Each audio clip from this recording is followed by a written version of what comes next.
Good morning to everyone out there in video land, YouTube land, I don't know what you want to call it. But regardless, we are back yet again with another edition of Research Fantasy Presents the NBA DFS Baller DFS edition, where we're breaking down our 3 core plays on FanDuel, DraftKings, and FantasyDraft, as well as providing you with 3 value plays you can use to round out your lineups tonight. Last night was an interesting night to say the least. Jokic came through for us in a pretty nice way. Blake and the Clippers just continued to not look together on the court. Gary Harris took one shot, but some of the value came through, and that's a plus. So we'll put tomorrow behind us. I encourage everyone to check out our NBA DFS projections, and I'll be honest with you, they're kind of hidden, and it's for a purpose right now because they're still under construction. I've been testing them out pretty relentlessly in the 25-cent tournaments, and they've been positive, but the important thing to note is you have to be selective. You can't just let the projections dictate to you how you want to make your lineups, and I say that because a lot of guys might have had more time in the first half of the year that reflected on the second half of the year, and they don't have that role anymore. Joe Johnson would be a good example of that. Our projection system still seems to love to toss him out there with 19 and 20 point outputs. I try to mitigate that as much as possible by adjusting the minutes. You can't adjust the minutes, but it's simple enough to figure out a point per minute and create your own projections from there without us unveiling our in-process secret sauce. Let's get things started today with Seth Curry of the Dallas Mavericks, 12-6 on FantasyDraft, 6,300 FanDuel, 6,400 on DraftKings. And Dallas is going to be going up against an OKC team. And for me, from a fantasy perspective, even though I don't consider their opponent last time in the realm of the Jazz or the Spurs, the Grizzlies still play at a slow enough pace that it's tough to crack fantasy points against them. And Seth Curry came through. He's been hitting value pretty relentlessly now, and to be quite honest with you, in most spots, I feel like he's a little bit underpriced. Fantasy Draft, I think some of the upside is gone from that pricing, but it's still a good cash game play because I think he's set in about 35 to 38 minutes a game. I think his production should stick to be around 30 to 40 fantasy points a game. And this OKC team is a fast-paced team. We know it's all Russell Westbrook. It does not look like Victor Oladipo is going to be with the team once again. I can see this backcourt duo of Yogi Ferrell and Seth Curry working out well. Yes, Wesley Matthews is supposed to return tonight. Interestingly enough, Seth Curry's minutes were not affected. They were stable to where he was before Matthews' injury, so I think he should be good to go in what should be one of the funner games of the night to watch. Let's move on from there first to someone who I consider dropping in as a value play specifically because of their price on DraftKings. I think it's unfortunate that I'm going to stay in the same game, but let's roll out Nerlens Noel, again, of the Dallas Mavericks against the Oklahoma City Thunder. 10-6 on FantasyDraft, 6,300 on FanDuel, 5,400 on DraftKings, and that's the price point that I'm really focusing on. I've been putting a lot of my action into DraftKings because it's really tough to stay within that one center in my lineup mentality. And Noel has just been awesome in his one game with the Mavericks. It was good, though. 35 minutes again against a very tough, and you would have to agree that the front court of the Memphis Grizzlies is much more difficult to work around than the back court with guys like Zach Randolph and Marc Gasol clogging up the paint. Noel put up something like 15, 17, 2, 2, and 1 with no turnovers in 35 minutes. We've seen this Oklahoma City Thunder front court get bullied around lately. Guys like Jusuf Nurkic have had their way with him. I do not hesitate to drop Noel in plenty of my lineups tonight, especially with the cost savings. But here's the thing. I'm not so sure you need to have cost savings on a site like FanDuel because, quite frankly, I don't like a lot of the point guard options once again. I don't like a lot of the value options at shooting guard, so it's going to be a combination of rolling out value at point guard, paying up for the guys like Bradley Beal and Seth Curry that we know have been relatively consistent producers at shooting guard, so we may have some more money on that site to spend up at center. And if we're going to spend up at center, why go anywhere else than DeMarcus Cousins of the New Orleans Pelicans up against our favorites, the Los Angeles Lakers tonight? Boogie is 18-3 on FantasyDraft, 10-3 on FanDuel, 10-2 on DraftKings. I think he's playable on all of those sites, but I'm really focused on the 10-3 on FanDuel because his counterpart, Anthony Davis, is actually more expensive. I think 11-5 on FanDuel tonight.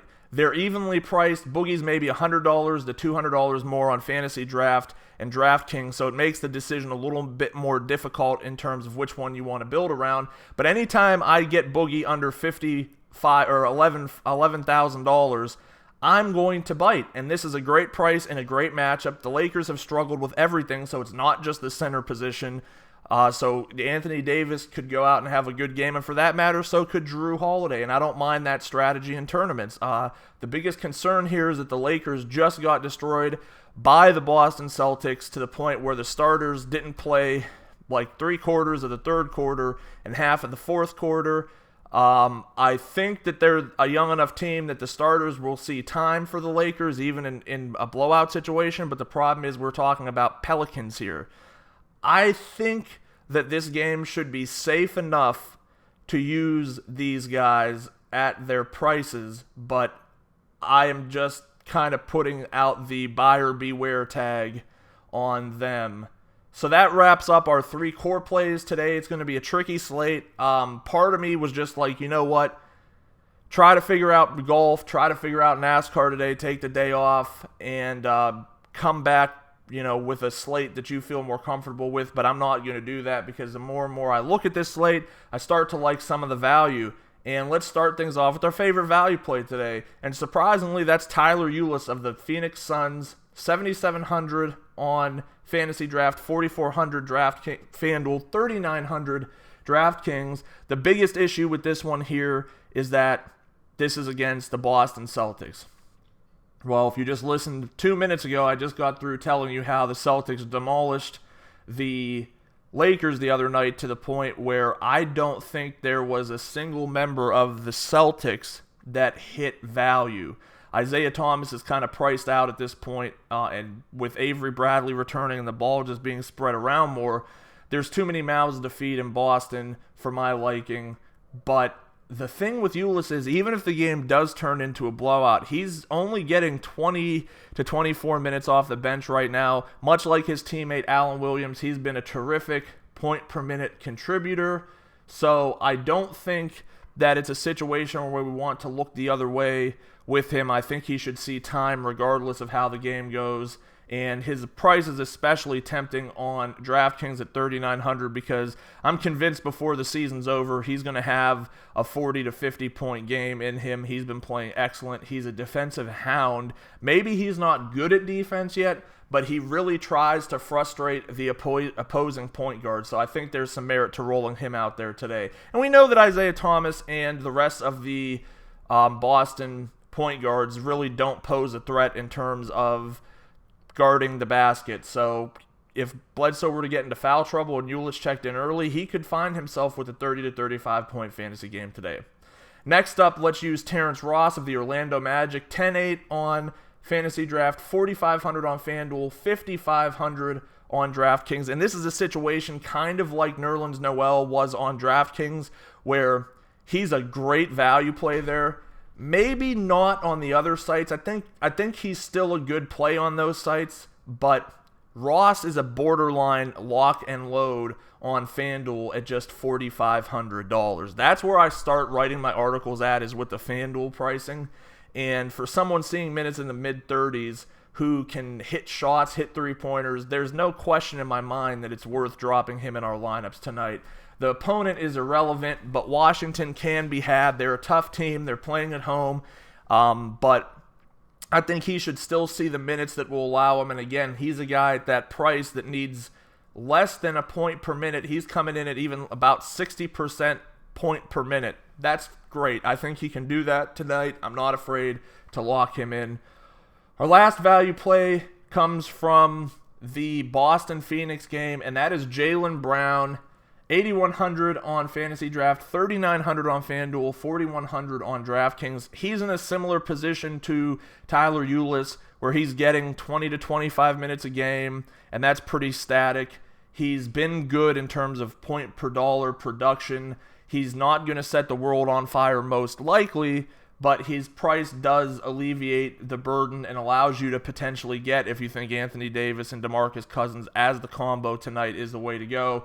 He's certainly going to go a long way to make that happen. The biggest benefit with him is that we've seen his role defined. Ullis is kind of like this post-All-Star break guy, just like Allen Williams, and you have to question Earl Watson's mentality. I know he's in this youth movement, but he's playing Jared Dudley and Leandro Barbosa down the stretch. Now, I'm an advocate for putting guys in a position to learn from the older players, but why isn't Brandon Knight out there? Why isn't Tyson Chandler out there? So I have a little bit of concern on the Phoenix side, whereas I think, there's a pretty clear role here with Jaylen Brown that makes him a good play, and we'll potentially get to see Ullis and Brown square off, and if the game turns into a junk time situation, we might see plenty of that. So that wraps it up today. Make sure to subscribe to the video by clicking subscribe. I don't want to treat you like kids. I'm sorry I said that, but that's how to subscribe to our YouTube channel.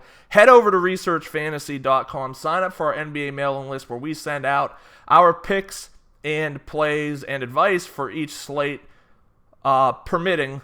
The weekends I tend to get a little busy, so it's been mostly Monday through Friday. I should be able to rattle one off today. Head over to Facebook, like us there, follow us on Twitter at Research and Win. If you have any questions or comments, please drop them below. I'm always checking and willing to answer anything I could do to try to help you ease your daily fantasy research burden.